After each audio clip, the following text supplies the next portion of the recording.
Okay, good morning, everybody. Thank you for tuning in to the Packard Network Live, and I'm really excited and pleased today to welcome a very special guest, a woman that I've known since 1998. We'll get into that a little bit. It was off the back of the Asian financial crisis, but my special guest this morning has been progressing the women's agenda on both the local and global stage. She's clearly a pioneer. She's the first to do so many things. I'm really proud to talk about that this morning. And she's been a force for good in different companies, different countries, different regions of the world. And she's a very highly impactful leader. And just a couple of more credentials. She's one of the top 25 Asia power business women, as mentioned and noted by Forbes magazine. She's also one of 100 top people transforming business in Asia, named by the Business Insider of Australia. She's a member of the World Bank's Advisory Council for Gender and Development. And there's a whole list of other things. I'll talk about a few of those, but I'm really pleased live from Manila today to welcome Nina Aguas to the program. Nina, welcome to the program. Thank you, Brett. Good morning, good evening, wherever you are. Yeah, that's right. Well, it's 5 a.m. here, and there's not many people that I would get up this early to talk to, but with you, I didn't even hesitate. So that's great. Yeah. Nina is the executive chairperson of the Insular Life Assurance Company, which is actually the largest life insurance company in the Philippines. So she's sitting at the top of the largest in the Philippines and making an impact. And many of the things that they've already done under her leadership, it's truly fits the definition of a force for good. And she's positioning the company, actually has positioned it for the future. And as we all know, we're in the midst of the pandemic, and that's required leaders like Nina to actually future-proof their business. And she's done just a wonderful job of that. We'll talk a little bit about that in a few minutes. And she's the first woman to hold such a top role.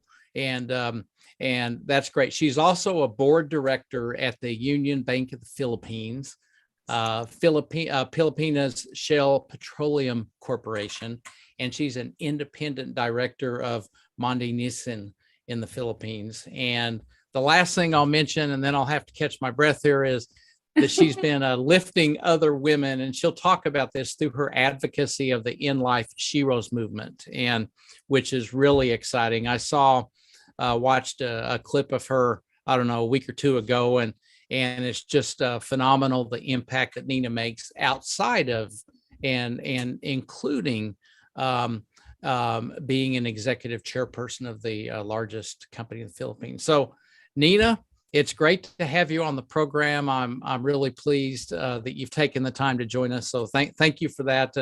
And let's get right into it, because when the announcement went out that you were going to be on the program, I received an array of comments and questions, and mostly from women. Okay. And down in Southern Africa, okay, in different parts of Asia, in Japan, okay, and in Europe, and the one of the common questions are, how has, through her career journey, how has she become what I'm actually labeling, and I hope you're okay with this, a pioneer? You've been the first woman to do so many things in different companies. You can maybe walk us through some of that in just a moment, but you've been a first, just like in your current appointment as executive chairperson. So what was if you go back in time, what was your mindset? Was one of your goals to actually be the first, or did it just happen? Or talk to us a little bit about how you're able to be such a pioneer and be the first to do such wonderful things. Thank you so much, Brett, for having me. And it's an honor to be here, to be talking to an old friend. Right? And well, I always looked at life. I guess I've always been an optimist. And I believe both in destiny as well as like being intentional, being authentic, being purposeful. And in everything I did, some things just happened. And if I look back now, and I say I just took the opportunity. I guess I was quite courageous in that sense when an opportunity presented itself, and I was there, and I said like, yes, I want to do it, and I'll do it. So it's both luck and at the same time, I think it is the desire and the dream to do something like that. And well, Eleanor Roosevelt said, the future belongs to those who believe in the beauty of their dreams. But I go beyond that and I say, you don't just dream for yourself, you dream for your team, for your company, for your people, for your communities. So then it makes it even more meaningful that you want to be successful in the endeavors that you take on, right? And so I guess over time you get practice, and and you don't even realize that you're the first woman or you're the first one doing it as a woman. And I've never seen being a woman as a barrier. I thought it was an asset.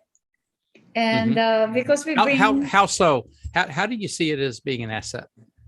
Well, we bring a different dimension to the discussion, a different insight. We have insights different from men. And I guess our approach is moderated in some way because of who we are. And but I thought like I could be more impactful because, well, of course, I never knew Brett. I was never a man. I wish I could say I was a man once. Well, you've done just about everything else. So this is just a fun talk show of Brett, right? So I just think that the conversations are made richer there because of that female insight that is brought to the equation. They are, and there's data out there. Now there's data for the first time from actually one of the women that I respect the most in the world, Deanna Oppenheimer, that's done a lot of work and research around the performance of companies that have women in leadership and specifically on the boards, right? And this data is very clear that the performance, they have a big enough sample of what they've done now where they're able, I think it's called board ready, and the performance is clearly better over a longer period of time when you have that diverse thinking and different perspective. It's part of the overall diversity. It does improve performance, right? And I mean, you see this pandemic. I mean, the country leaders, the women country leaders, I think did better than the men. Sorry. I think I would vote for that. Look at New Zealand, right? Look how resilient New Zealand was throughout the pandemic, right? And some people say, well, they had a recent wave. Well, their wave wasn't big at all, right? When they had it, if you look at the absolute numbers. So she's done just a phenomenal job. And, there's many others as well, as you mentioned, but I think you're right. I think a different perspective is important in business, in politics, right? In life in general. It's balance. Balance is huge.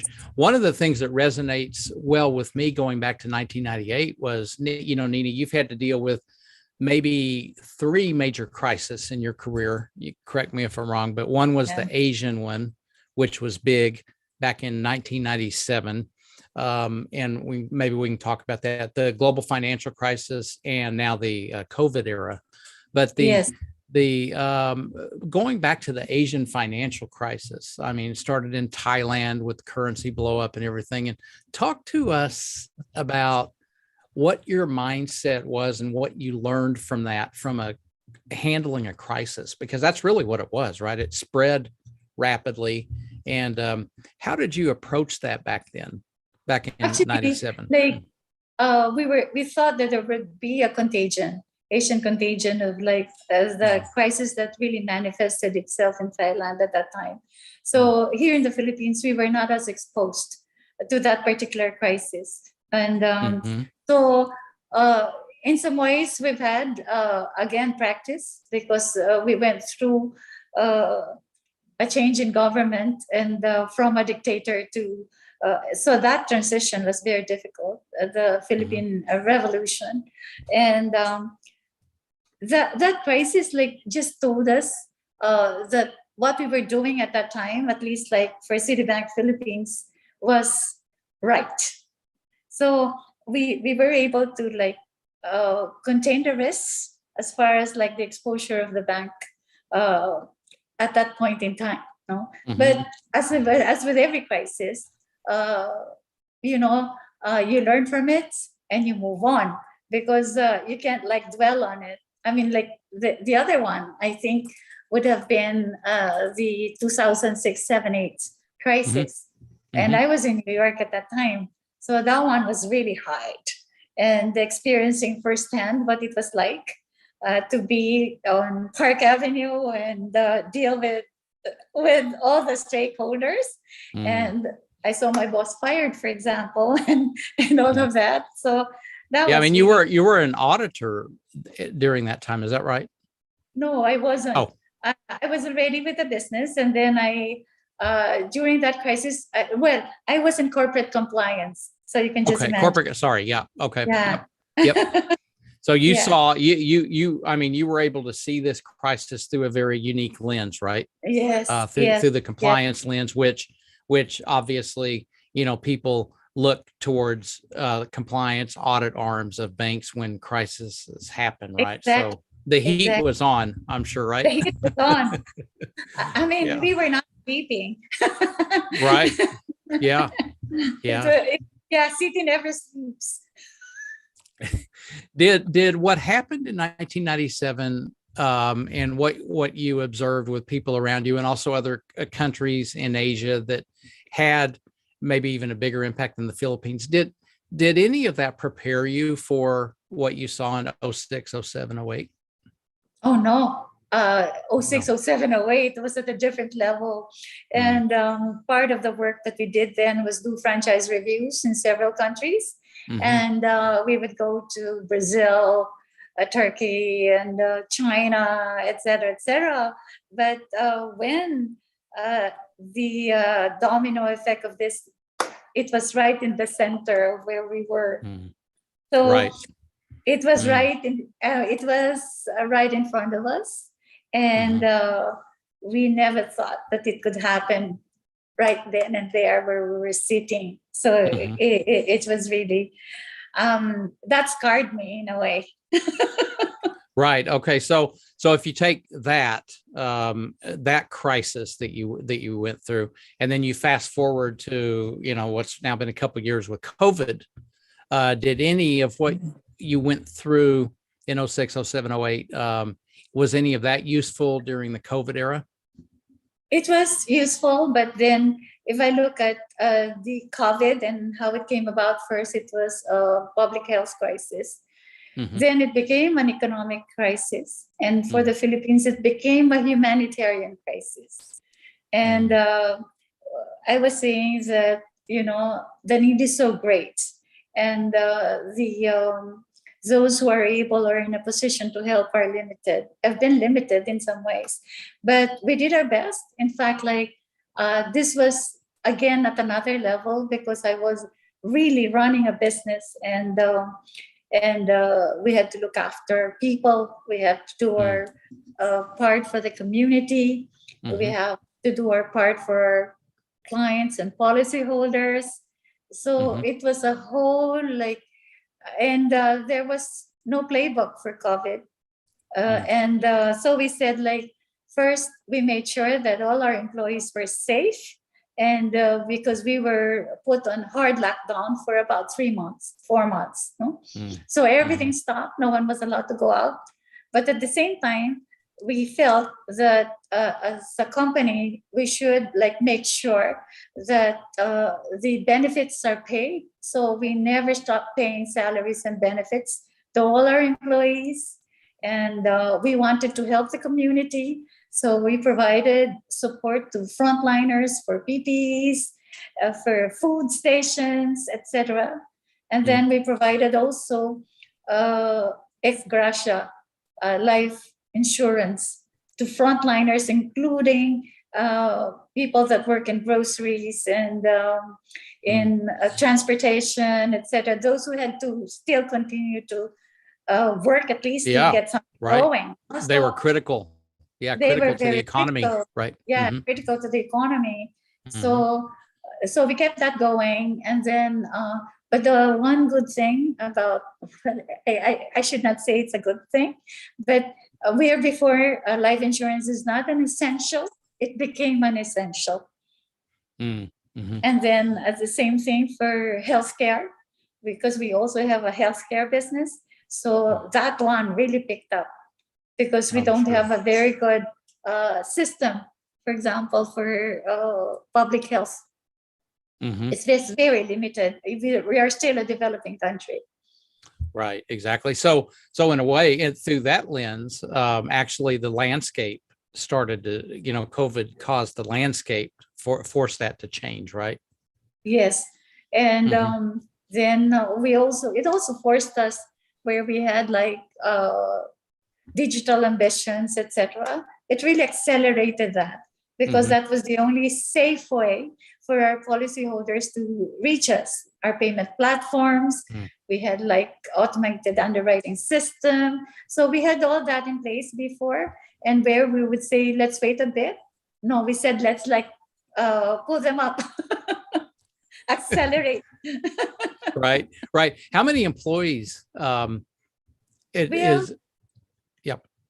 We have about 700 full-time employees, but we have thousands of agents, financial advisors that we also supported in some way because, as you know, insurance is a face-to-face business, and but then we had to enable them via digital to be able to contact their policyholders, etc., and underwrite business.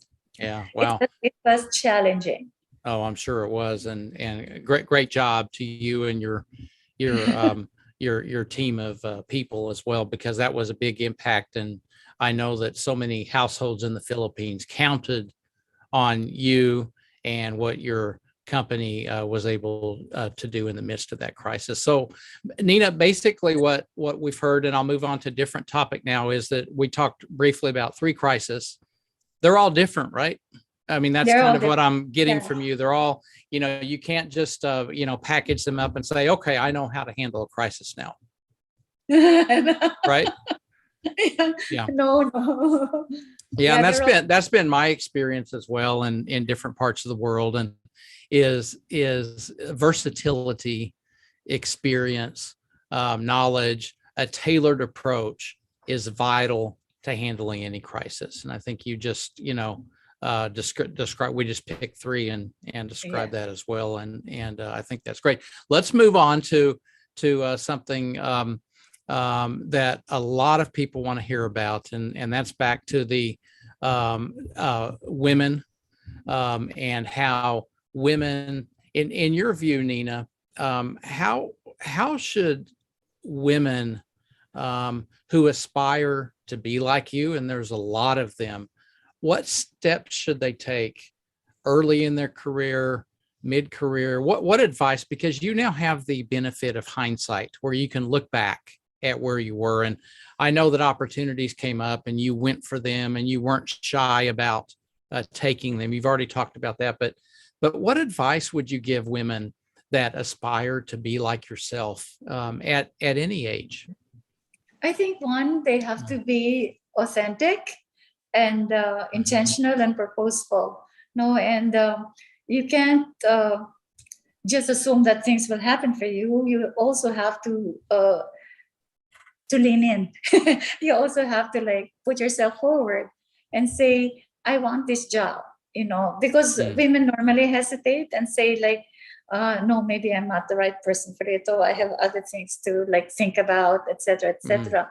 But that's right. Yeah. Yeah, but when that opportunity is in front of you, think about the way I did it was more like to ask myself, would I rather be doing this or report to someone else and who would be doing this, right? If I had like the skills to do it, and I believe I was competent and I can do something with that job, then I'd go for it. Of course, like the journey is not always like easy. You will have road bumps, but you pick up yourself, dust and dust up, and say like, walk again.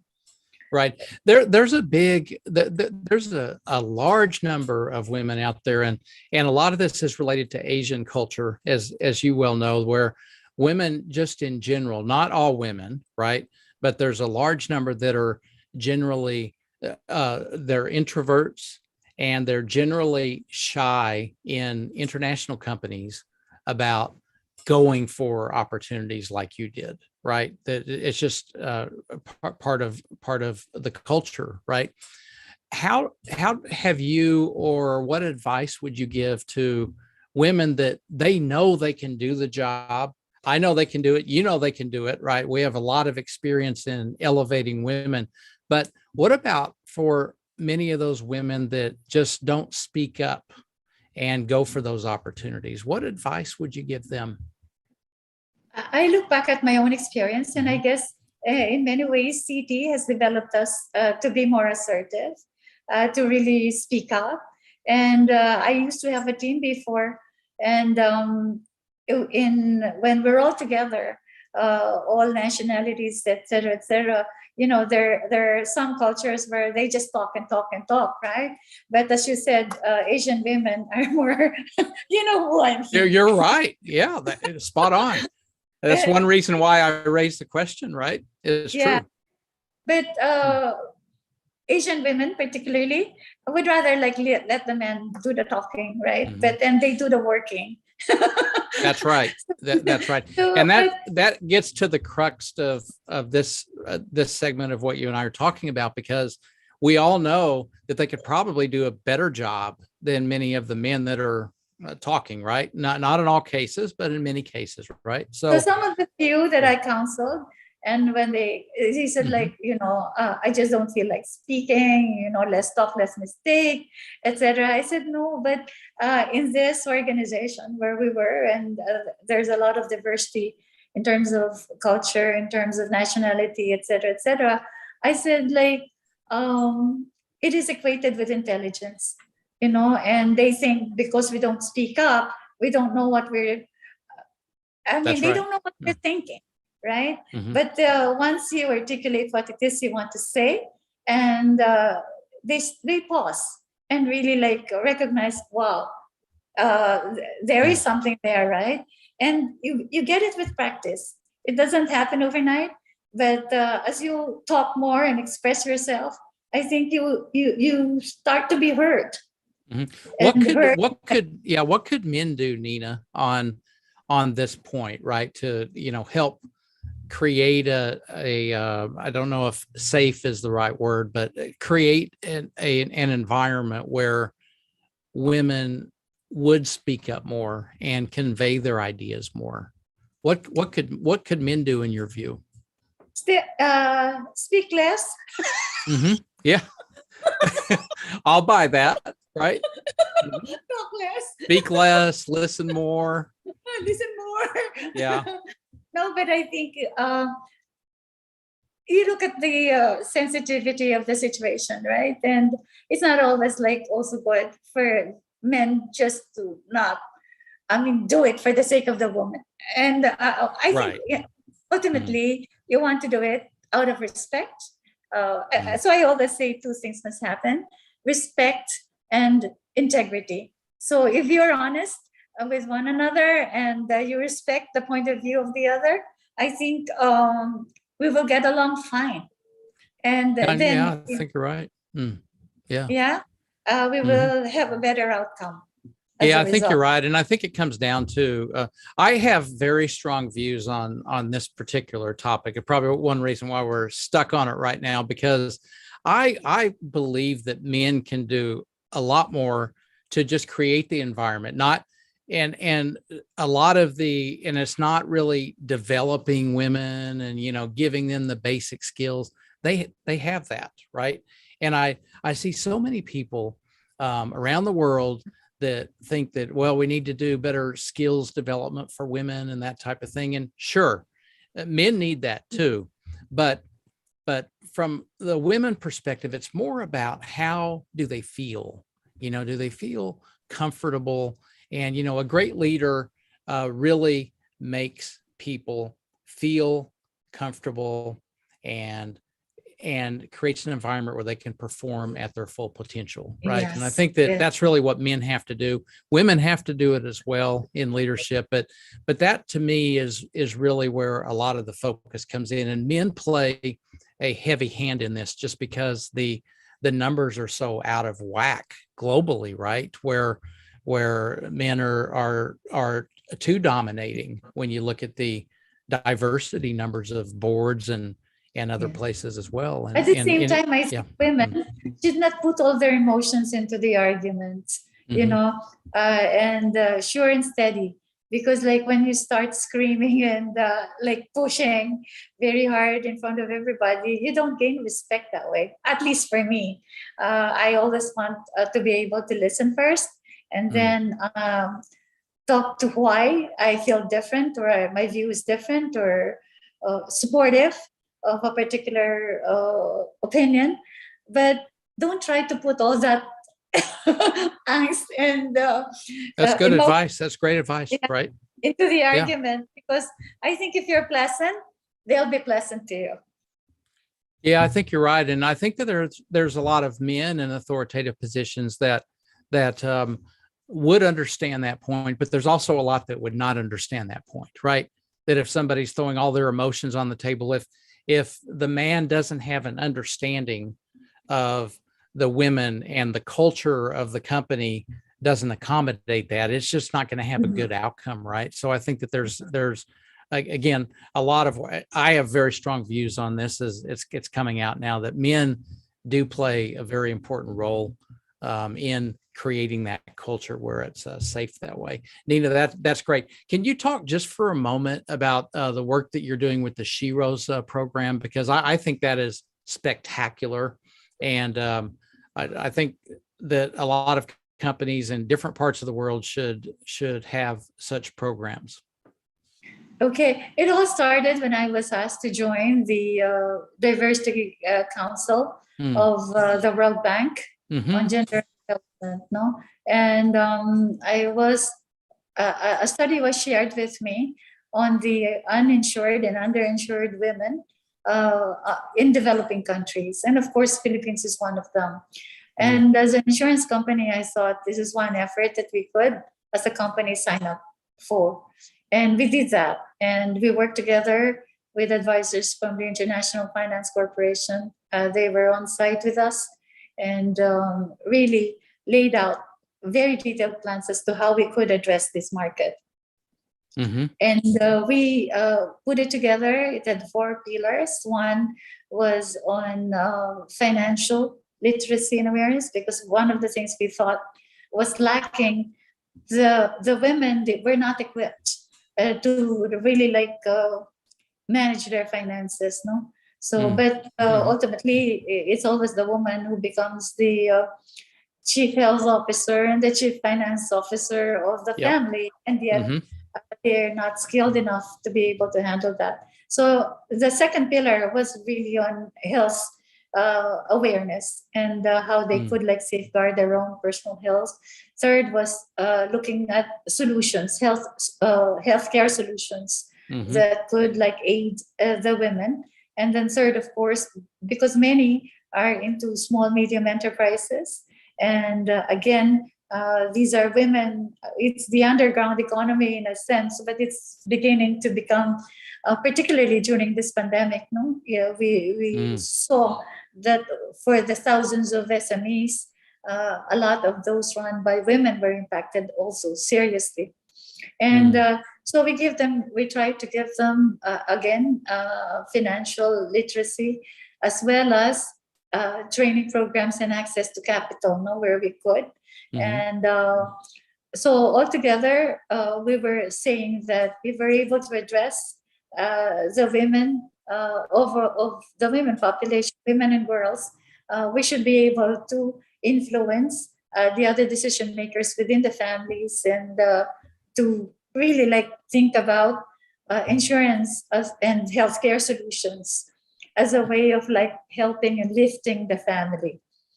Because that's wonderful. Yeah. Yeah. You talk about impact, right? I mean, this program will have a great impact across multiple countries, and it's again sponsored by the World Bank, right? Yes. And with the IFC, so that we did a study and research, and the IFC and the World Bank took that on and published it, because they thought that it could also be very helpful and useful to the other countries and similarly situated. That's fantastic. So I think, Nina, last part, and then we're just about out of time. What parting or final advice would you have for women watching this program to knock down that barrier, whether they're in a junior role, a senior role, and they're aspiring to go to that next level? What is the one impactful impression that you'd like to leave from our discussion this morning on those women? Take courage. I think somebody said that women had it all when they were born. It's the world that told them they did not. So, but you have it, and work on that. And I think there's no reason why you will not make it. That I would, that is so well articulated. Use it because you already have it, right? Yeah, I think that's incredibly powerful. You were born with it. Yeah, that's right. Exactly. It's your right to do it. So go seize it. You know, I had a great woman named Brenda on this program many weeks ago from Zambia, and she said it in a different way, but said the same thing you did, that seat at the table belongs to me, even if you're not in that role. So I'm going to go get that seat and I'm going to own it. Right. And it's that attitude and that determination, because you're right. You're born with it. You're born with the skill. So go seize it. Right. And don't be shy about it as well. And I think that's very powerful. Nina, I think we found during this half hour, we now know why you're one of the 25 Asia power business women, but Forbes has done that, and so many other great things that we've spoken about on here that you've been able to achieve in your career, as well as the advice that you've given. And I really thank you for taking a half hour out of your early evening to share all of this with us. Very welcome, Brett, and I hope to see you face to face someday. Yeah, me too. I'm ready to. I'm just getting my passport renewed. It's approaching the 10-year expiration, so that's in the process. So as soon as the world opens up, I'm looking forward to getting on the plane again. And everybody, thank you for tuning in to the Packard Network Live. Next week, I'll have a very special guest. Cameras are moving to the UK and to London, and I'll announce the details of that next week. But you're going to love that conversation, and I hope you've enjoyed the conversation that Nina and I have had today. So thanks so much